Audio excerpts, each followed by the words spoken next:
నమస్తే ఫ్రెండ్స్. ఏ రాజకీయ పార్టీ అధికారంలోకి రావాలన్నా, ఏ రాజకీయ పార్టీ ఓడిపోయి ప్రతిపక్షంలోకి వెళ్ళాలనుకున్నా మొత్తం ఒక 10% నుంచి 15% ఓటర్లు మాత్రమే ఆ పార్టీలని డిసైడ్ చేస్తారు. అవి ఎక్కడ కూర్చోవాలో ఎక్కడ కూర్చోకూడదో ఆ 10-15% మంది ఓటర్లు మాత్రమే డిసైడ్ చేస్తారు. మీరు అనుకోవచ్చు, ఈ 10-15% మంది ఓటర్లు ఎవరో, వీళ్ళు ఎవరైంటే వీళ్ళు ఏ పార్టీకి సంబంధించిన వాళ్ళు కాదు, అటు వైఎస్ఆర్కి సంబంధించిన వాళ్ళు కాదు, ఇటు టీడీపీకి సంబంధించిన వాళ్ళు కాదు, వీళ్ళు ఏ పార్టీకి స్టిక్ అయి ఉండరు. వీళ్ళంతా నార్మల్ ప్రజానికం.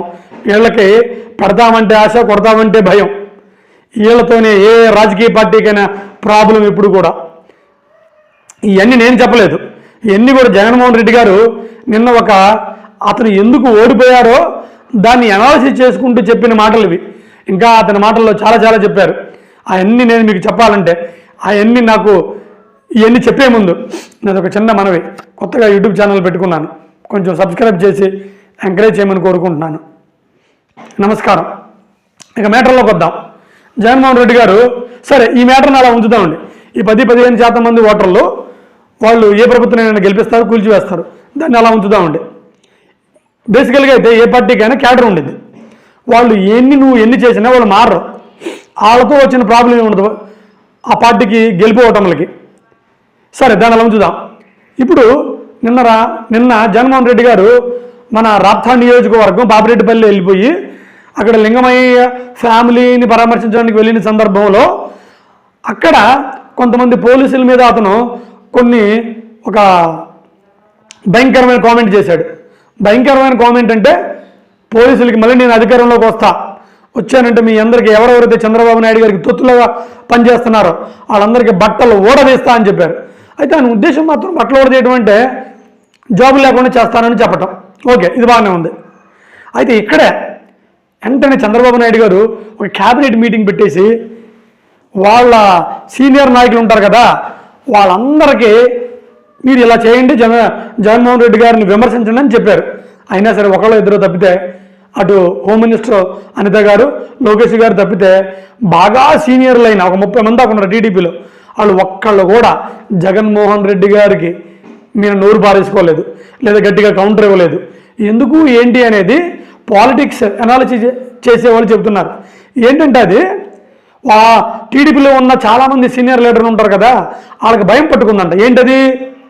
ఏంటంటే మనకి ఈ 5 రోజులు వచ్చిన ప్రాబ్లం ఏమీ లేదు, మళ్ళీ రేపు 2029లో జగన్ వచ్చేటట్టు కనిపిస్తున్నారు. అలా వచ్చారంటే ఇప్పుడు మనం రెడ్ బుక్ పెట్టి ఎవరినైతే చిత్రహింసలు గురి చేస్తున్నామో, ఎగ్జాంపుల్కి పోసాని కృష్ణమురళి గారిని, వంశీ గారిని, బోరుగడ్డ అనిల్ గారిని, నాని గారిని, ఇంకా ఇతర వీళ్ళందరినీ ఎవరైతే చిత్రహింసలు చేస్తున్నామో, అలాగనే రేపు జగన్మోహన్ రెడ్డి గారు ఎవరైతే అతనికి వ్యతిరేకంగా మాట్లాడి కొంచెం టార్గెట్ చేస్తారో వాళ్ళను కూడా చిత్రహింసలు చేసే ఛాన్స్ జగన్మోహన్ రెడ్డి గారికి 2029లో వస్తుందని వీళ్ళందరూ సీనియర్ నాయకులు బలంగా నమ్ముతున్నారంట. అందుకే వీళ్ళల్లో సీనియర్ నాయకులు అనబడే కొంతమంది, ముఖ్యంగా యనమదల రామకృష్ణుడు గారు కానీ, గోరంట్ల బుచ్చే చౌదరి గారు కానీ, లేకపోతే పత్తిపాటి పుల్లారావు గారు కానీ, లేకపోతే ఇంకా చాలా చాలామంది, వీళ్ళందరూ కూడా భయపడుతున్నారంట జగన్ గారికి వ్యతిరేకంగా మాట్లాడటానికి. మనకెందుకు వచ్చిన సంత ఇది, ఆయనకు వ్యతిరేకంగా మాట్లాడిన అనుకో, రేపు అతను వచ్చారనుకో మళ్ళీ మనకి ఇప్పుడు టీడీపీ వాళ్ళని ఏం చేస్తున్నారో సోపాని కృష్ణమురళి గారిని అలాగే మనం చేస్తారు. ఎందుకని మనం చెప్పలేం, ఏ పార్టీ ఏ అధికారంలో ఉండిద్దో ఎప్పుడో ఏమని చెప్పలేరు. ఇందా మనం చెప్పుకున్నాం కదా, 10 నుంచి 10% నుండి 15% మంది ఓటర్లు ఉంటారని. వాళ్ళే ఇప్పుడు డిస్సాటిస్ఫాక్షన్గా ఉన్నారంట చంద్రబాబు నాయుడు గారి గవర్నమెంట్ మీద. అది వాళ్ళ సర్వేలో కూడా కొద్ది గొప్ప తేలిందంట. అందుకని వాళ్ళు భయపడిపోయి ఈ 10-15% ఓటర్లతో మాత్రం చాలా పెద్ద ప్రమాదం. వాళ్ళు దేనికి స్టిక్ అయిపోయి ఉండరు, వాళ్ళు ఏ పార్టీకి చేయకొట్టరు, ఎవరు పెడతానంటే వాళ్ళకి దగ్గరికి వెళ్ళిపోతారు. మరి ఇప్పుడు ఈయన చాలామంది కూడా అనుకుంటారంట అప్పుడు జగన్ గారు నయం బాగా చేశారు అది ఇది అని. మరి అందుకని వీళ్ళందరూ భయపడిపోయి జగన్మోహన్ రెడ్డి గారిని విమర్శించడానికి ఎవరు సాహసం చేయట్లేదంట. ఇవన్నీ టీడీపీలోని గుసగుసలు వినపడతాయి. ఏమో వాళ్ళు అనుకుంటున్నారు, ఏమనుకుంటున్నారంటే ఎప్పుడు ఏ పార్టీ పడిపోద్దో, ఎప్పుడు ఏ పార్టీ వచ్చిందో ఎవరని చెప్పలేం. ప్రజలకి మనం చూసాం కదా, కోకోడేళ్లతో సహా వైసీపీని పీకవతలు పడేశారు. మళ్ళీ వాళ్ళే రేపు వాళ్ళకి మండిందనుకోండి, మళ్ళీ టీడీపీని కూల్చేసి వైసీపీకి పట్టం కడతారు. అందుకని మనం గమ్ముగా ఉండటం మంచిది.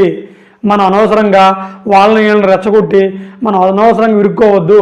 కావాలంటే చూడండి, మొన్న కూడా జగన్మోహన్ రెడ్డి గారు బాగానే ఉన్నారు. మరి ఎవరిని జైలు పెట్టారు?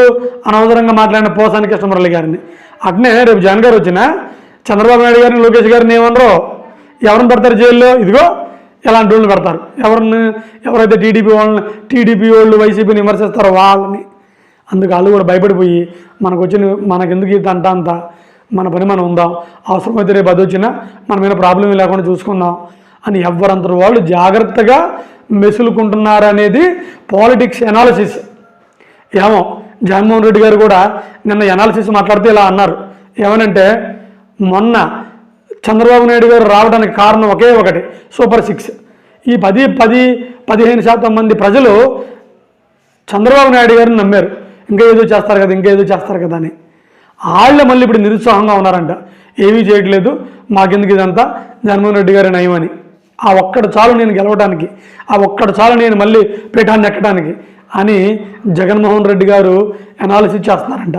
సరే, ఏమైనప్పటికీ ఇంకా పొలిటికల్ అనాలిసిస్ చేసేవాళ్ళు ఏమంటున్నారంటే, జగన్మోహన్ రెడ్డి గారు రావాలంటే సంక్షేమ పథకాలతో పాటు అభివృద్ధిని కూడా చూడాలి. అభివృద్ధి అంటే ఏంటి?